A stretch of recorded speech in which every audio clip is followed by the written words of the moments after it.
अब बच्चों वाला क्वेश्चन कर लेते हैं कि फाइंड अ क्वाड्रेटिक पॉलिनोमियल जिसमें सम ऑफ ज़ीरोज़ आपका सम ऑफ ज़ीरो ज़ीरो दे रखा है और प्रोडक्ट ऑफ ज़ीरोज़ आपका √5 दे रखा है। ठीक है, तो आपको सम ऑफ ज़ीरोज़ क्या दिया है, 0 दिया है, प्रोडक्ट ऑफ ज़ीरोज़ आपको √5 दिया है और आपको क्वाड्रेटिक पॉलिनोमियल निकालना है।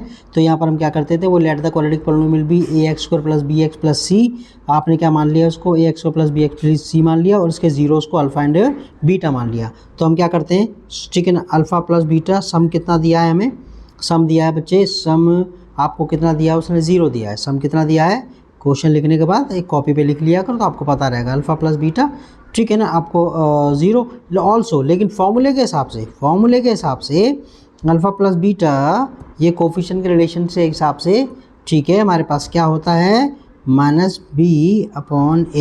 अब ये भी सम आ गया, ये भी सम आ गया, दोनों को इक्वेट कर दो तो हमारे पास कितना आ गया, ये जो -100 तो लिख दो,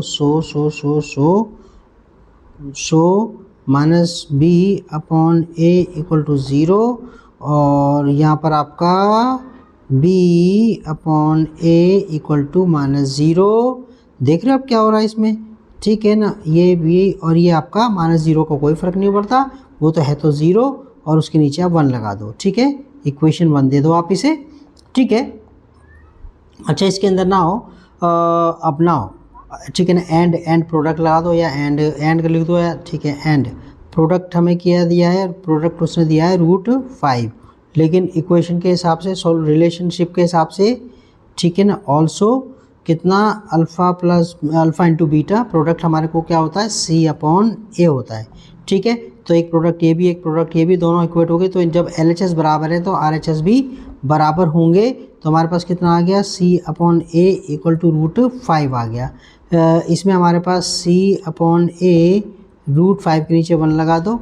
अब आप देखो इसके अंदर ये a के नीचे या a के सामने, आपको पता है कि जब फ्रैक्शन बराबर होते हैं तो उनका न्यूमरेटर का न्यूमरेटर बराबर है, डिनोमिनेटर का डिनोमिनेटर बराबर। तो अगर a, ठीक है, तो यहाँ पर और गौर से देखो इस वाले ऐसे इन क्वेश्चंस के अंदर, अगर यहाँ पर भी a के सामने क्या है, a के सामने 1 आ रहा है और यहाँ पर भी a के सामने 1 आ रहा है, तो आप इसको ऐसे ही मान लोगे कि अगर हम a को 1 मान लें, क्या a को अगर हम 1 मान लें तो b हमारे पास 0 होगा और c हमारे पास √5 होगा, ठीक है। तो ठीक है, so if we take a = 1 then b कितना होगा, b, ठीक है ना, आपका ये b 0 होगा, b 0 होगा। लेकिन जैसे पहले क्वेश्चन, 2 क्वेश्चन में है कि उनके अंदर आपको ये ना एक जैसे चाहिए, यानी कि a के सामने जो नंबर 1 है, यहाँ पर भी पहले इक्वेशन में b/a के सामने और c/a के सामने में, अगर नहीं होता तो ऊपर नीचे आप उससे मल्टीप्लाई करते हैं, ठीक है। वो पहले के 2 क्वेश्चन देख लेना आप, पार्ट 1 पार्ट 2 में।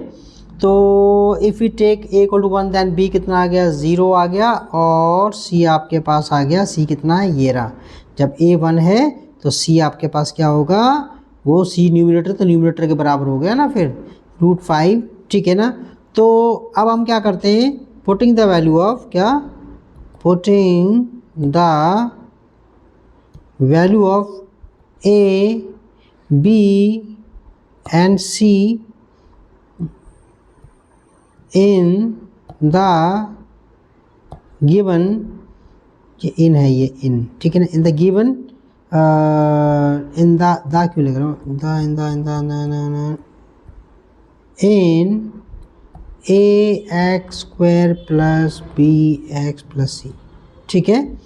Putting the value of a, b and c in ax² + bx + c we have,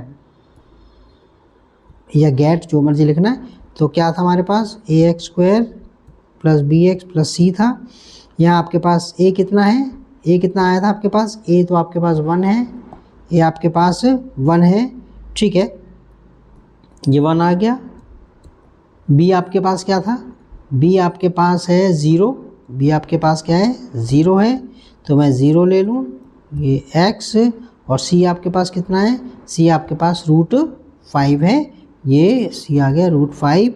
ये कहते 1 का कोई वैल्यू नहीं है तो x हो गया, ये 0 से x पे मल्टीप्लाई तो ये तो 0 ही आ गया, ठीक है, x से 0 मल्टीप्लाई हुआ तो वो तो 0 ही हो गया ना, तो √5 और 0 को ऐड वगैरह करने में लिखते नहीं है, तो हमारे पास ये कितना आ गया, ये x² और ये √5 आ गया। ठीक है, ये हमारे पास तो आ गई हमारे पास ये आ गई इक्वेशन, पॉलिनोमियल आ गया।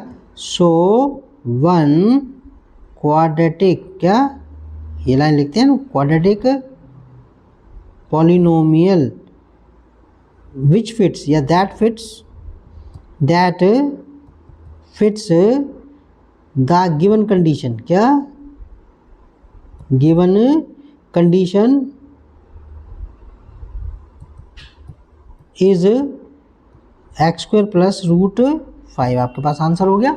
ये आपके पास 3 क्वेश्चन हो गए, बाकी के 3 एक्सरसाइज के बच्चे हुए वो मैं करवा दूंगा। ओके, चलो नेक्स्ट क्वेश्चन में करते हैं। ओके बच्चों।